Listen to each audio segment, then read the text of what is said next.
Hello எல்லா என் அன்பான நேயர்களுக்கு வணக்கம். எல்லோரும் எப்படி இருக்கீங்கோ? நானும் நல்லா இருக்கேன். இன்றைக்கி வீடியோவில் நீங்கள் என்ன பார்க்க போகிறீங்கன்னாக்கா, சோர்தோ ப்ரெட்டு ஆலு வெஜிடபிள் சாண்ட்விச் எப்படி பண்ணுறதுன்னு காட்டி கொடுக்குறேன். யூஸ்வலாக ரெகுலராக கிடைக்கிற ப்ரெட்டு கிடையாது. இது சோர்தோ ப்ரெட்டு. இது ரொம்ப ஹெல்த் பெனிஃபிட்ஸ் கொடுக்குறப்படுத்த ப்ரெட்டு. ரெகுலர் ஈஸ்ட் யூஸ் பண்ணியிருக்க மாட்டா. இது வைல்டு ஈஸ்ட் யூஸ் பண்ணியிருப்பா. Easily digestible. அப்போ பிளட் சுகர் லெவலை ரொம்ப நல்லா ரெகுலேட் பண்ணுறது. ஹைலி நியூட்ரியண்ட் பயோ அவைலபிலிட்டி இருக்குது இதில். ஆனத்தனை இந்த மாதிரி ப்ரெட்டை யூஸ் பண்ணணுன்ட்டு நான் கேட்டுக்கிறேன். ரொம்ப நல்லது. இது ப்ரூவன் ஹெல்த் பெனிஃபிட்ஸ் இருக்கிறப்படுத்த சோர்தோ ப்ரெட். இது கொஞ்சம் புளிப்பு தன்மையில் இருக்கும். ரெகுலர் ப்ரெட் மாதிரி ஸ்வீட்டிஷாக இருக்காது. எப்படி பண்ணுறதுன்னு பார்க்கலாமா? டோஸ்ட்டை முதல்ல ஒரு கடாயில் ஒரு 3 டீஸ்பூன் ஆயில் விட்டுட்டு, தாளிப்புக்கு ஒரு கடுகு மஞ்சள் பொடி 2 தான் சேர்க்கணும். அப்புறமா காரத்துக்கு ஒரு 3-4 பச்சை மிளகாவை ஸ்லிட் பண்ணி சேர்த்துக்கோங்க. காரமாக இருந்ததும் நல்லது. ஏன்னா ப்ரெட் புளிப்பாக இருக்கும் இல்லையா, அதனால் ஸ்டஃபிங் கொஞ்சம் காரமாக இருந்தால் நல்லாயிருக்கும். அப்புறம் ஒரு 3 வெங்காயத்தை பொடியாக நறுக்கி கொஞ்சம் கண்ணாடி பதத்துக்கு வந்தப்புறம் குடமிளகா கூட சேர்த்துருக்கேன். ஒரு 2 குடமிளகாவை பொடியாக நறுக்கி சேர்த்துக்கோங்க.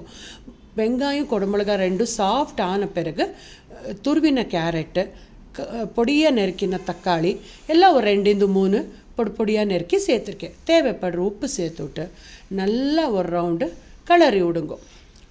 வெஜிடபிள்ஸ் எல்லாம் என்ன சேர்க்குறோமோ அதெல்லாம் நல்லா சாஃப்ட் ஆனும். அப்புறமா ஒரு 3 உருளைக்கிழங்கை ஆல்ரெடி முதல்ல குக்கரில் நான் வேக வச்சு தோல் நீக்கிட்டு வச்சுருந்தேன். அதை மேஷ் பண்ணி சேர்த்துட்டுருக்கேன். உருளைக்கிழங்கு சேர்த்தத்துனையும் ரொம்ப நல்லா வரும் ஸ்டஃபிங்கு. வித்தவுட் உருளைக்கிழங்கு கூட பண்ணலாம், பட் உருளைக்கிழங்கு சேர்த்தாக்கா ரொம்ப நல்லா வரும் டேஸ்ட்டு. நல்லா மிக்ஸ் பண்ணிவிட்டு ஃப்ரெஷ்ஷாக இருக்கிற கொத்தமல்லி தழையை சேர்த்துக்கோங்க. இஞ்சி வேண்டாம் இதுக்கு. ஏன்னா இஞ்சி நான் சேர்த்தாக்கா அது டேஸ்ட்டு நல்லா வராது. அதனால இஞ்சி சேர்க்கலை. வேணுன்றவா இஞ்சி சேர்த்துக்கோங்க.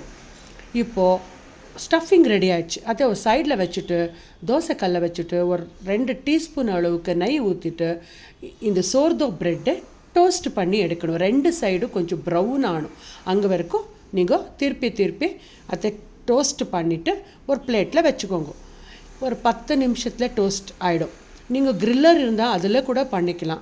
நான் கிரில்லரில் நான் காட்டின்டில் ரெகுலர் தவாவில் தான் காட்டிக்கிறேன். ஏன்னா எல்லார்கிட்டையும் கிரில்லர் இருக்கணுமே இல்லையா, இருந்துவா செஞ்சுக்கோங்க. இல்லாதவா இந்த மாதிரி தவா மேலேயே டோஸ்ட் பண்ணி எடுத்துகிட்டு 2 ப்ரெட்டு நடுவில் நாங்கள் ஸ்டஃபிங்குக்கு ரெடி பண்ணியிருந்தோம் இல்லை உருளைக்கிழங்கு மசாலாவை அதை வச்சுட்டு சூப்பராக நீங்கள் சர்வ் பண்ணக்கா எவ்வளோ டேஸ்டியாக இருக்கும்னா பசங்களெல்லாம் விரும்பி சாப்பிட்றா.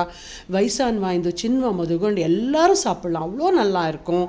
ரெண்டாவது என்னென்னா ஈஸியாக பண்ணிடலாம். உடம்புக்கும் ரொம்ப நல்லது. ஆனத்தனை முடிஞ்ச அளவுக்கு இந்த சோர்தோ ப்ரெட்டை யூஸ் பண்ணுங்க.